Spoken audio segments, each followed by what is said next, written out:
Look, guys, this is the non-essential comedy show brought to you by Inebri-art. I ran out of money for real alcohol, so I'm drinking the sparkling cider that they would serve to you as kids. It's like, oh, I'm drinking, and it totally looks like pee. It might be pee, but man, it is good. It's really freaking good. And the expiration date on it says October 12th, 2020. But I'm dyslexic, so this works out. It works out for me. So I am going to do a set a little later on, but I'm going to bring up your first comedian of the evening. The way that we do it, with the exception of the person headlining, with the exception of the person closing out, is I'm trying to be as vague as possible with the intros, just so that even the next person doesn't know that they're up, because I'm a professional. So this next individual, this next non-gender specific thing, fantastic. I mean, clubs and colleges all over. A dear friend. I've known him for a very long time. They always make me laugh, always make me smile. Just a bright, in general, individual. Trying to be non-gender specific here. Nick Lebouef, everyone. Nick Lebouef, give it up for him. Thank you. How's it going, guys? My name is Nick Lebouef, and I'm the bad sequel to Shia LaBeouf. I'm a stand-up comedian. I'm a YouTuber, and the oldest-looking 23-year-old you'll ever meet. I'm aware that I look like the love child of Ben Affleck and Quentin Tarantino's hairline. I'm a rare bird. I look like I love weed as much as I love dividends, you know? Like, I could be your financial advisor, or I could be your drug dealer. That's the way I like it. Hell yeah. I've been doing stand-up and YouTube comedy since I was 16. I like being a YouTuber. I like sharing the platform with the most insane conspiracy theorists of all time. I was talking to my friend about it the other day. He said, bro, can you believe the flat earth movement is actually gaining momentum online? Those people are idiots. They're a waste of oxygen. I was like, bro, you believe in all that oxygen bullshit? It's too bad. I wasn't aware I was in the presence of a brainwashed sheep. Yeah, so we're not friends anymore. Some of you might not know this, but I currently host the single most popular hockey goalie-themed comedy series on YouTube. Huge deal. Hell yeah. I film these videos at an ice rink known as the Lawrence Valley Forum. I work part-time at this rink because if I had to pay for ice, I'd be bankrupt. Lawrence is a rough part of Massachusetts. We're one of the few rinks in the country legitimately concerned about going outside and seeing the Zamboni on bricks after getting its rim stolen. I have a boss named Mark. He's the best boss of all time. It's like he cares and he doesn't care at the same time. You know, like he fixes things when they break, but he also smokes cigarettes in the Zamboni room next to the propane-fueled Zamboni several times a day. I'm like, Mark, don't you think that's, I don't know, kind of a hazard?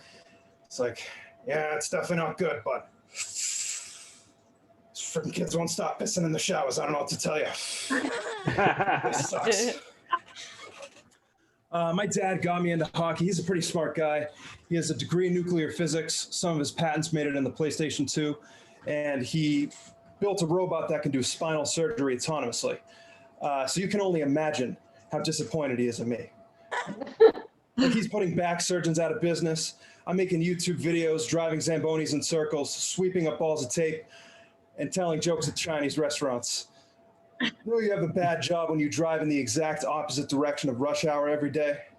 They're working 9 to 5. I'm working 5 to 9. I used to be in sales. Started my career being the scrawniest guy in my local GNC. For those of you that don't know, GNC is a place where men on steroids sell protein powder to skinny white kids. In the 1800s, they had snake oil salesmen. They would make wild claims about the health benefits and pressure customers into making bad decisions. It's crazy how far we've come. Now, they wear red polos and color labels. GNC would sell snake oil if it didn't have such a bad reputation. They stuck to fish oil because people haven't figured out that's bullshit too. People didn't buy from me because I was jacked. They bought from me because I looked like a chemist. I looked like I was making this shit out back. I'm convinced you could sell anything to a bodybuilder, just as long as it seems legit. Look, it says a university studied on the label. Yeah, in a marketing class. Was how to sell powdered caffeine at 99% profit margin. People used to come in looking for legit steroids. I used to say, we don't sell that. Those things actually work. I have some creatine here. I don't know what it does, but it's another flavored powder you can add to your life. Me and my manager were the only guys not on steroids. We were the only guys also without severe shoulder and ass acne. To me, the question of whether or not you should do steroids is pretty simple. Would you rather look like a smaller, less muscular human or a lumpier, veinier cheese pizza from Domino's? You don't play with your hormones, man. Testosterone is responsible for facial hair, puberty, spike TV, and both world wars. It's also responsible for loud exhausts on shitty cars. I'm sure you guys are familiar with this. I don't know who they're fooling. I don't know who's out there going, oh, wow, that must be one of those fast, exotic Honda Civics. Yeah, it was better than my first job. When I was 16, I got a job at a place called Olympia Sports. You know that place where pedophiles go to get 50% off Adidas windbreakers? Yeah, that's the place. Like Dick's Sporting Goods with less sporting goods and more dicks. I worked for this dick named Eric. Eric did not like me. And you know what? I don't blame him. I was a bad employee. I kept my mouth shut. I always used to fantasize about snapping back and saying, Eric, I'm 16, you're 44. We both work at Olympia Sports. I'm 2 promotions away from the peak of your professional career. All right, that's all I'm going to do tonight. Thank you. Yeah. Nick Lebouef, everyone. I had no idea you were 23. Yeah. Like shit, I had no idea you were 10 years younger than me. I'm not gonna say anything negative. Just wow. Nick, that was great. One more round of applause for Nick Lebouef, everyone. Thank you, guys. But your cousin Shia is doing a play that my friend Kelsey is in right now, and it's supposedly doing pretty good. So your family should be proud, man. Really? Yes. I don't know if I'm related to him, but you are. Like, you should get that sweet ass Shia LaBeouf money. I hope so. That sweet ass Even Stevens. You know, money. that's all I need. Shia LaBeouf. I love how we met when I was roasting a dude that I've never met before. And, you never met? I've never met Mark Scalia before that, and he's celebrating his 25th anniversary of comedy. Mm-hmm. And then I'm just on it because I said, sure. Yeah. I called it an open mic where there was a stool in the middle of it or something like that. There wasn't even a podium. At least have a music stand or something. Holy shit. Yeah. No days. Like, yeah. Like 25 years. I mean, at least after like 5, you should get like half a music stand. But I think that's just a hot take on my part. Mm-hmm. So, ladies and gentlemen, we're going to keep this moving along. Your next comedian, all right, nothing gender specific, AJ. Dear friend, probably one of the nicest people I know in comedy, if not life in general. Plays at all the clubs and colleges all over. Mainstay all over New England. Dear friend, very funny. Emily Mame Ford, everyone. Oh my God. Hello. It's true. I'm actually way too nice. I'm working on getting meaner. If anybody has any tips, please let me know. I'm always anxious. Just worried about upsetting somebody. But I'm Emily. Nice to meet you. I'm a recovering live, laugh, love girl. We're gonna get through this together. It doesn't help that I have a pumpkin. Like that's going backwards. I shouldn't be allowed to buy pumpkins. It's not good. Also, speaking of Shia LaBeouf, this is just a random fact about me that not a lot of people know. I've seen the movie Holes over 500 times. Why? I don't know why. I used to watch it like 3 times a day from when I was like 7 to 12. Like there were like spurts some days. Yeah. But maybe I don't know, maybe we could recreate it. I don't know. But yeah, that's just a random fact. Quarantine's been really interesting. I don't know if anyone else has been having fun like I have. It's been fun. Like every time I have to pee though, I get a little bit sad because like holding it in was giving me something to do.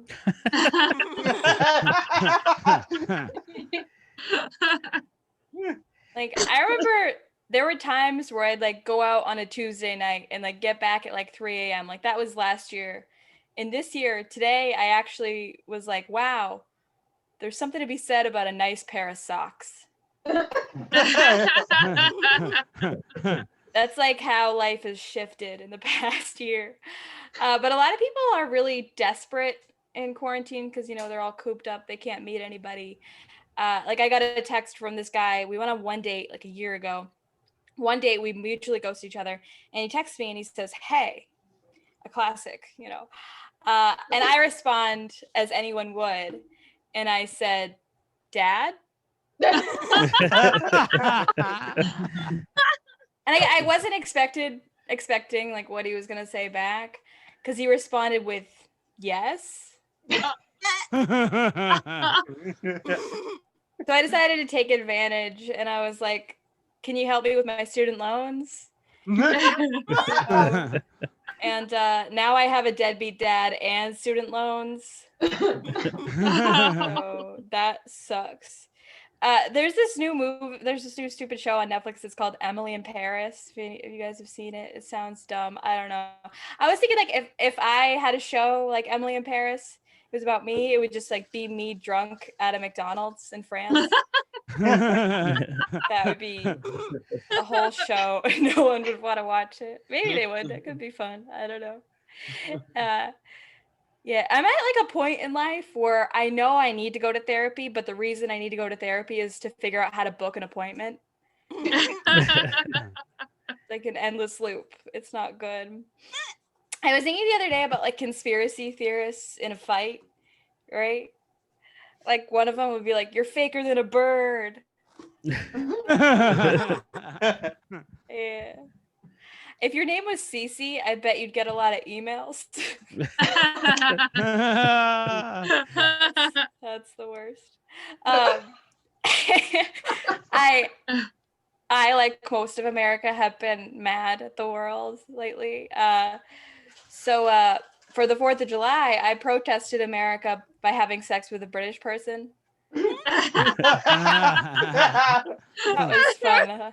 I was like, I'm not allowed to come. This is all about you. Oh my God. This is your thing. Yeah. Do you guys remember when you had to watch a movie to cry? Those were the days. I really miss that.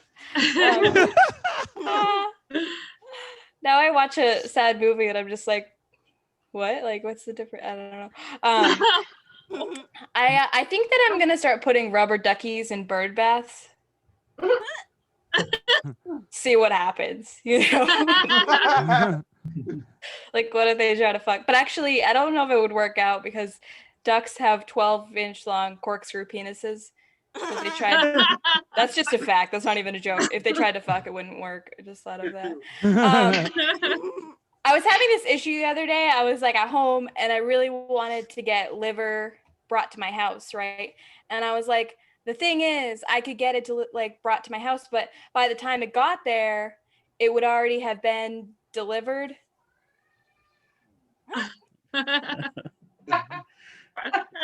Yeah. I've just been getting high and thinking a lot, if you can't tell.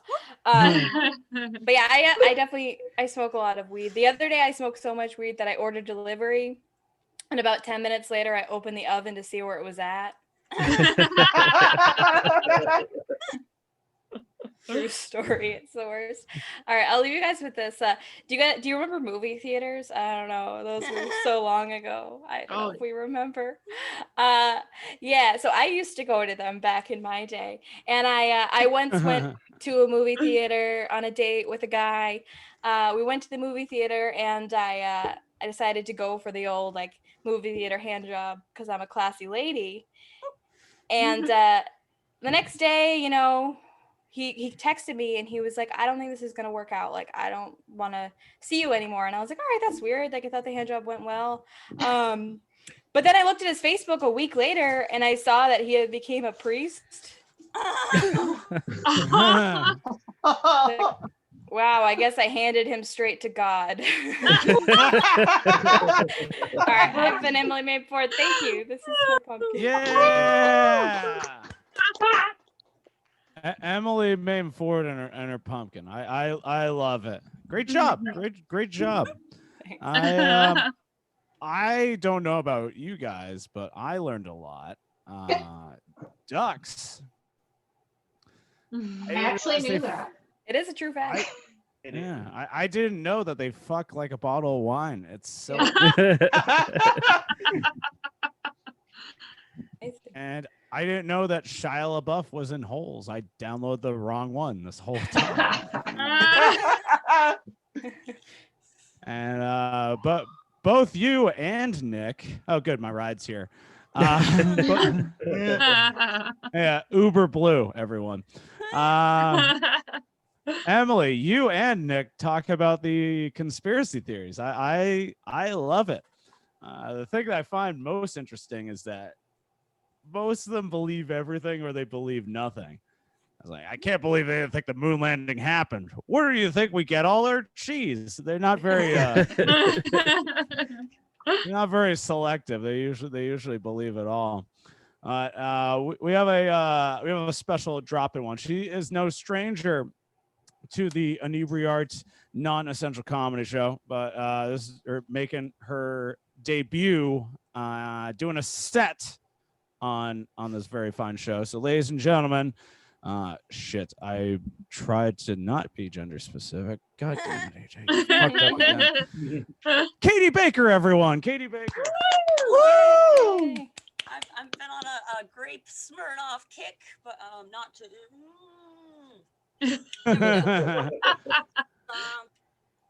Sometimes people will mispronounce my name. So instead of Katie, they'll say Caddy. And while that may not be my name, they're not wrong, because I can be kind of a catty broad. So I can't even be offended. It's like, it's accurate. So I am a cashier. I got the scoreboard printout recently, and I had like the most transactions because I'm just the one who is like put, and I don't get a say. So that's why I'm the head cashier.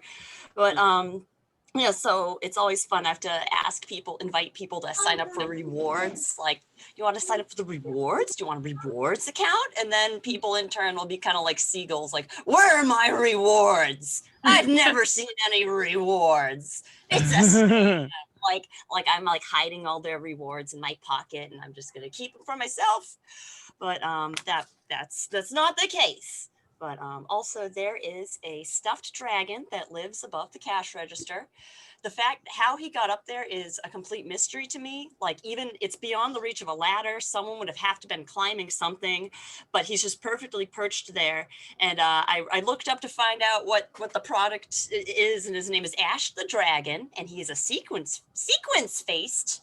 And I consider him my supervisor because he's physically above me, and he's there for me when the other managers are not. So he's kind of like my golden calf. I believe in him. And I answer to him. Oh yeah, Netflix has taught me that nothing extraordinary can happen without nosebleeds, and also that you can't have time travel without alcohol and infidelity and things like these are all crucial elements. Like if no one's drinking, no one's going any time traveling. Someone's got to have a problem with the stuff, or you just that's what Netflix tells me, and they haven't lied to me yet. But pleasant shenanigans. One thing I like to do. Some people will say a thing like, "Oh, I have a podcast," but for me, a more accurate thing would be I like to make weird phone calls and record them. And so my way of like asking someone if they want to be my podcast is like, yeah, you want to call a Love's Travel Stop and see what things we're allowed to do with the showers and just what bizarre, whimsical things. And I'm like, I'm part of a community of folks who do bullshit for the sake of whimsy and imagination.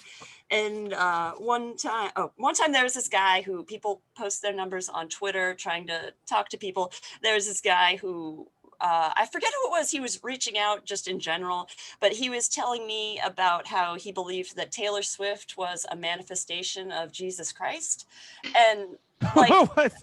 Because like he was meditating and she appeared to him, and I even asked like, are you sure that you didn't just hear like a car drive by where they were listening to her? But he was adamant that she was Jesus, and it would have like disturbed me less if he had said that like she was the devil, because she's like a celebrity and a white woman, and like the whole white devil thing that's a whole theme on its own. Let's not. But that's why it's like him thinking she was Jesus is just so weird to me. Like I couldn't wrap my head around it. There was at one time I called a lady or someone else was dialing, like we were on a Skype call, and she did not. I guess I woke her up, and I feel bad about that. But she was pissed off, and she said like, your goofy ass needs to stop playing on my phone. And I am goofy, but how dare she bring my ass into this? My ass is not goofy. It's normal. But I think that's about it out of from all the things I'd be saying. Thank you so much, AJ Haypenny, for having me do the spot. Yeah. All right, Katie Baker, you are awesome. You are one of my favorite people. I have a bunch of favorite people in here. That's right a lot of pressure. Well, Katie, first of all, you use the word whimsical in your set. Yeah. Which is just delightful. Mm-hmm. And I discovered new things. You're talking about nosebleeds happening on Netflix. My nose bleeds a lot. Not just from the cocaine. So when people would hackily joke, it's just like, oh, you're doing the cocaine. It's just like, no, I'm just discovering my powers. Yeah. I've been waiting to give that tag for so long. There was and Katie Baker. The thing about Katie Baker is where she joins one of these Zoom comedy shows. In the background, she usually has an abandoned place, and I'm surprised the abandoned place this time wasn't Dangerfields. I was just too soon for Dangerfields. Holy shit! So just a few minutes, we'll bring up the headliner. But guys, I did want to mention. No Nut November is coming. Not literally, but it is coming. And guys, I think I can do it. I think I can do the No Nut November and not flog my log. I'm very confident because anytime I log onto the Pornhub, and I think you folks can relate, it's always stepbrother, stepsister, and I'm like, God. Like, what are we gonna tell our grandchildren? Like back in our day, being in a relationship, you didn't even have to be legally related. You believe that? Come on, Grandpa, you're just joshing us. And I have to watch porn like it's pro wrestling, and it's they're not real brothers, AJ. They're not real brothers. Remember that. But porn stars are a lot like pro wrestlers because the best ones have passed on, and either you're gonna be a Randy Macho Man Savage or you're gonna live long enough to be Hulk Hogan. It's very far in between. Just think of it this way: in the '80s, those of us that lived in the '80s, we saw Hulk Hogan as a hero, this awesome American hero, even though he wore red and yellow, the colors of McDonald's, but an awesome American hero. And now, as adults, we finally know that Hulk Hogan is a terrible porn star.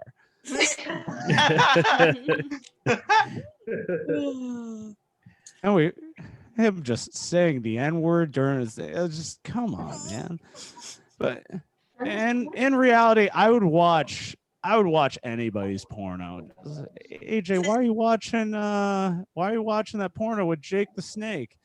I need to find out if he's racist.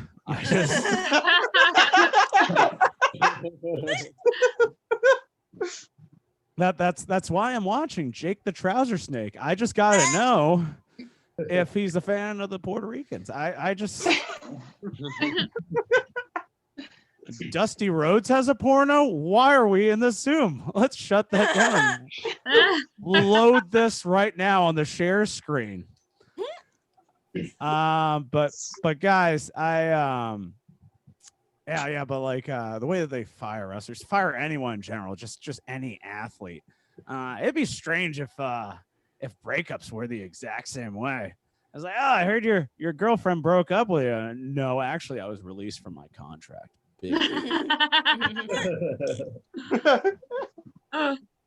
So you broke up in person? No. She texted me saying, I wish you the best of luck in all your future endeavors. Very professional. And just like, well, at least you get to date other people now. No, I signed a no compete clause. But after the 60 days, I'm ready to fuck.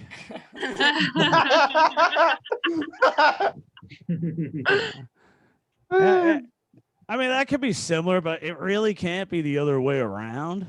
And just like, hey, my work just ghosted me. They just moved the whole building. That's so weird. I'm just going to go on my work's Twitter. Just like, we have big plans and they don't include you. Oh, wonder who they're talking about. That's so weird. And but as a big wrestling fan, I would hate it when my ex would use a term fake. Just like, oh, it's fake. And I'd say, no, your orgasms weren't fake. They were scripted. Big freaking difference. The noises were predetermined. They were planned out. Doesn't mean they weren't real. Well, ladies and gentlemen, I am excited. So before I bring up the headliner, about like 30 seconds. If you're friends with me on Facebook, if you can just share the feed, that would be delightful, so that we can bring our 2 live viewers to 6. And that would just be delightful. Ladies and gentlemen, even though I said your headliner's coming up, I'm still gonna be non-gender specific. Dear friend has a huge beard. That could mean anything these days. That could mean anything. Easily one of my favorite people to see grow on the scene, just like their beard. I'm seeing their beard grow and them grow as a performer. And he's probably shit. I used a he. What did you do? I used a he. What did but you do? I know. I ruined this. All right, let's cancel the feed now. No, I'm kidding.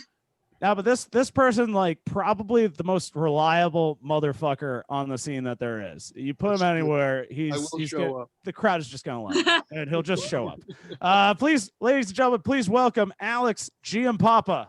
Thank you. Thank you. It means a ton. And hello to the 2 live viewers. Good to see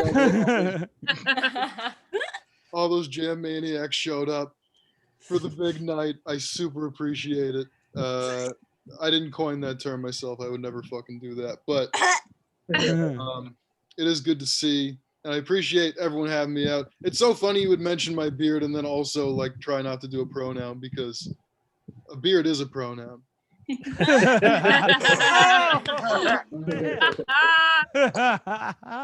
you ever see someone with he, him in his bio and he has a beard, you can tell him to take it out. Got it. You know, if you're trans, obviously the first thing you would shave first if you made that decision. You know what I mean? You would take off 6 inches of beard than you would 6 inches of penis. It's a lot easier to get away with when you're not in the same room as anyone else. You know? That's the thing with Zoom comedy. You can, you know, there's little advantage. I mean, all comedy now is either it's like, all right, would you rather have a cold substitute for a real human interaction, or would you rather yell at people in a parking lot like coming out of a Marshall's? I did that show. I did a show in Epping, New Hampshire for basically a guy produced the show and was like, I have a better show. I don't want to be here. You can do this if you want. And I was like, okay. Because doing stand-up comedy during the pandemic is a mental illness. All of us here, this is a mental illness. What we're doing with each other. It's fun. We're having fun. It's good, but it's a mental illness to have a desire to do this. Once society has said there can't be an audience. Like society went, all right, comedians, you can't fucking gather a room full of people. You can't do it. It's objectively bad for society. And we said, nope, we're fucking crazy. We're going to do it anyway. Or we do it over Zoom. But I have a side note about Zoom. It's that I believe Zoom, the company, created the virus.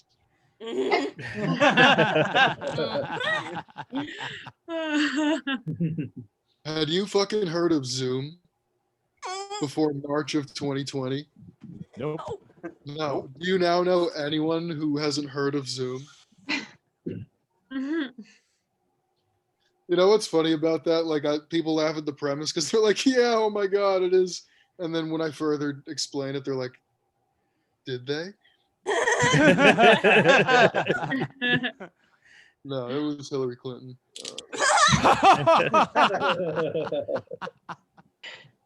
Saying occasionally, like, you try so hard to come up with jokes that make sense and resonate, and they have a rhythm to them. And then sometimes there are things you just say that are funnier than any joke you could actually think of. And one of those things is Hillary Clinton created the virus. I can't even say it out loud. Because I keep picturing a bumper sticker that says it. I'm just going to fucking... It's more plausible than a few things that people actually think, you know.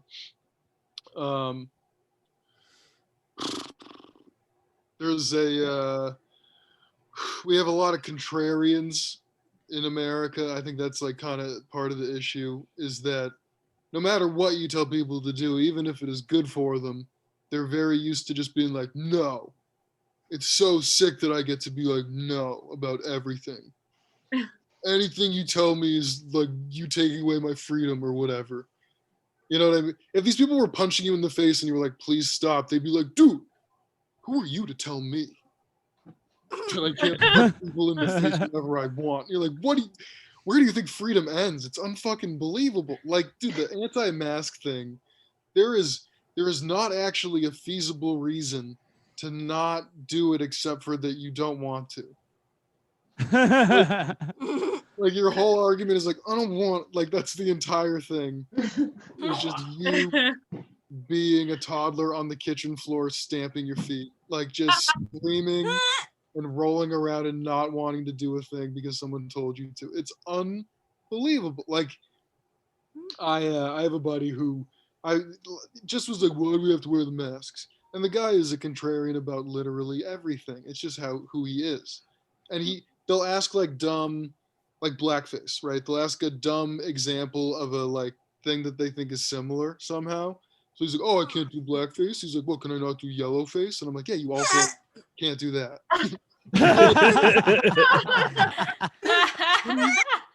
What do you think? Of course you can't do that. And if you want to act like an Asian person so bad, wear the mask. I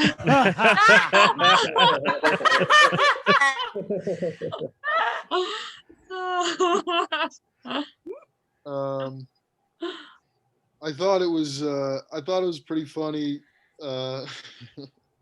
Right when everything started shutting down, all the corporations started acting dramatic, like they like wanted to pretend they cared about us and stuff. It was so funny because there's such a disconnect immediately, because we all know that's not the case. It was like just the most dramatic radio ad you would hear 40 times a day, where it would just roll up and it'd be like, in these unprecedented times. Like, I gotta be honest, if I hear that the time is unprecedented 40 times, it's precedented. We've done it. We're there. Like, in these unprecedented times, it's important that you know that Arby's cares. You know, they sent out emails and they were like, weird employees are washing their hands and they're sanitizing the surfaces, and it's like, you weren't doing that before.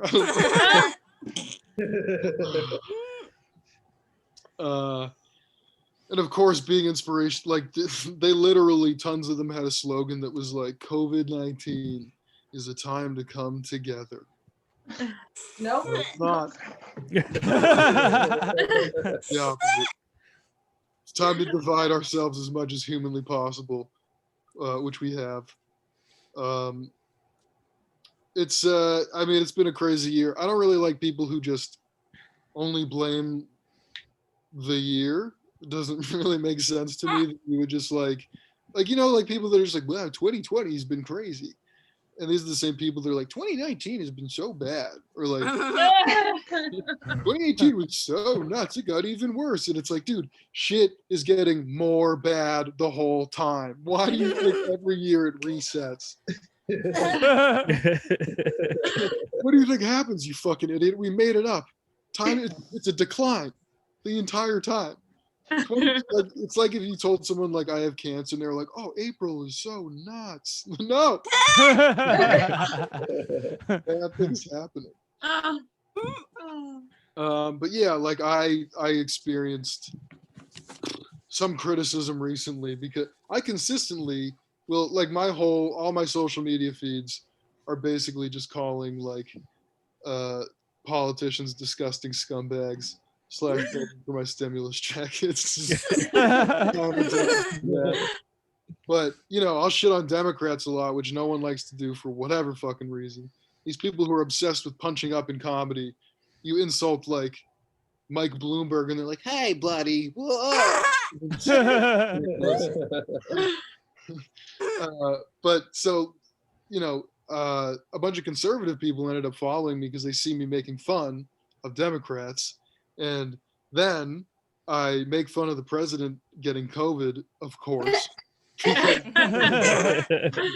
you joking? Like, it's the funniest thing that's ever happened. The only funnier thing is if he died. That's Jesus. If you taught comedy as a theory, this would be the first lesson.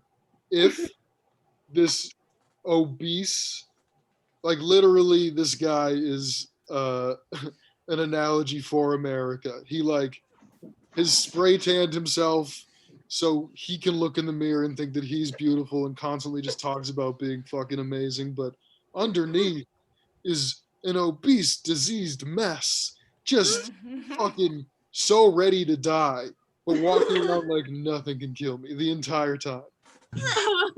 Begging.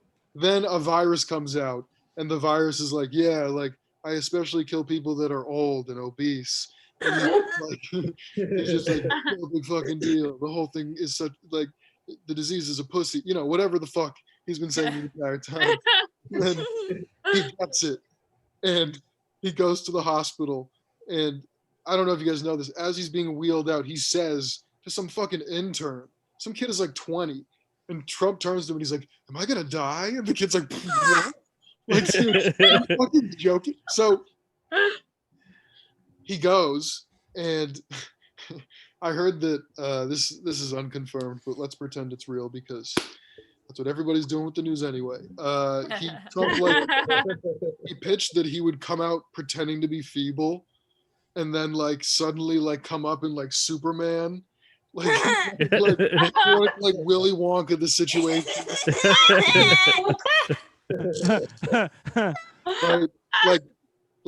So what I'm saying is in comedy theory, this guy getting sick and dying from it is textbook irony you would teach in a book. It's a tale you would tell, like The Boy Who Cried Wolf, but it would be like the old obese billionaire who cried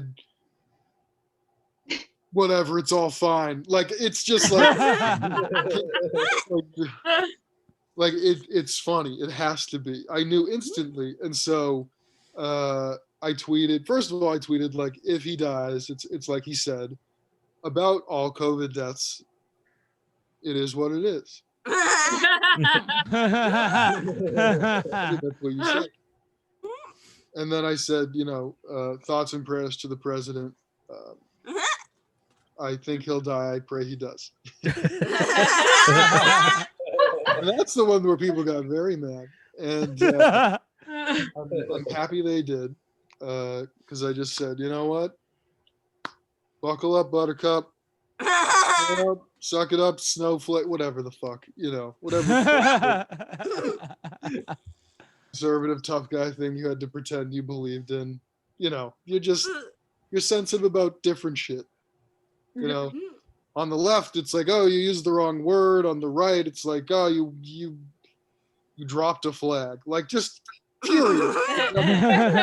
So it's just crazy because I'm getting yelled at. And first of all, it wasn't like there were a couple liberal people who were like, well, I would never wish death on another fucking person. And it kind of felt like when your friend brings that old ex back around who they broke up with a bunch of times and said a bunch of fucked up shit about and cannot take it back at all. And it's like, whoa, didn't you just spend the last 4 years calling this guy a fascist and a dictator, and he's the reason everything's bad, and you whispered if he were just dead, everything would be better. Here we are. I have to just be wishing you the best, Cassandra. It's bullshit. Bullshit to me. But I do think that overall there was a lot of disrespect toward conspiracy theorists tonight. I didn't want to say anything, but sometimes you might be in the company of one and you might not even know it. So maybe next time consider the fact that there are some guys who believe that the earth is flat and that the virus isn't real, and then there are some guys who knew about Jeffrey Epstein in 2015. So it is really funny because I'm actually I like talking about them in my comedy a lot, but as far as conspiracy theories goes, as far as they go, I've looked into a bunch of them, and when you look at the fan base of something and it's all mentally ill people, whether it is 9/11 or ICP, there's something off about it, right? And do look into Building 7. There's the two towers of Building 7. I want to share screen Wikipedia Building 7, just 10 minutes. Just give me time. But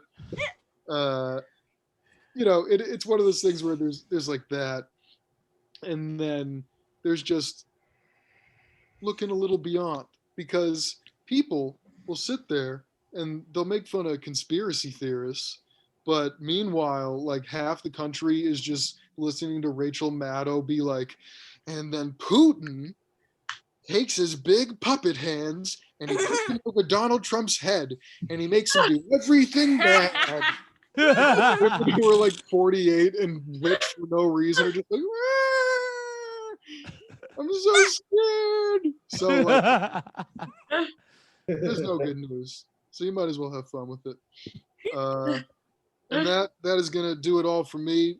Please watch my show. It's The Actual News on YouTube. We look everything up. So technically not conspiracy theories, but like, thank you very much. This was fun. I appreciate it. Thank you. Alex Giampapa, you are always a delight, my friend. Thank you. And watch his show, The Actual News, and also download his new album. It can be found please. on his Twitter, GM Daddy. You could tell that it's a successful Twitter because he has more followers than people that he follows. Boom, baby. The race. Yeah. Following 900, followed by 902, and people are like, "Oh shit." he's made it. Just off Twitter alone. It was fun doing that show. Alex, I only found out that show that we did Sunday was also the same plaza, the same building as the city hall. Oh, really? Yeah, it was a city hall building that had a brewery in it. Wow. Oh, God. One building, and you're like, just put all the booze and all the local politicians, and whatever happens, happens. It starts off with, picture this, I'm a bag of dicks, put me to your lips. Get into a big fight, and it's be amazing. But I think it's convenient that you can get a divorce and a beer in the same building. But that's me. Yeah, Alex Giampapa, you're one of the only people that can talk about race for 15 minutes and not be offensive. I don't know. Well, I'm Italian, so as a POC, I of course have the right. I understand. Yeah. Oh. I'm kidding. I swear to God, I know it's. You were talking about the mask wearing and people making. My Uncle Tim, who's mayor of Fargo, as a Republican, he's getting a lot of shit because he's the first town in North Dakota to have a mask mandate. The only one, Fargo, where William H. Macy was a murderer. That town is the only one in North Dakota that has a mask mandate. That's so funny. In North Dakota, all the other towns are like, yeah, Fargo. They went fucking Hollywood. They went fucking. That's mask murder. Mask murderers, Fargo with their pinky out, their tea and crumpets. Fuck Fargo.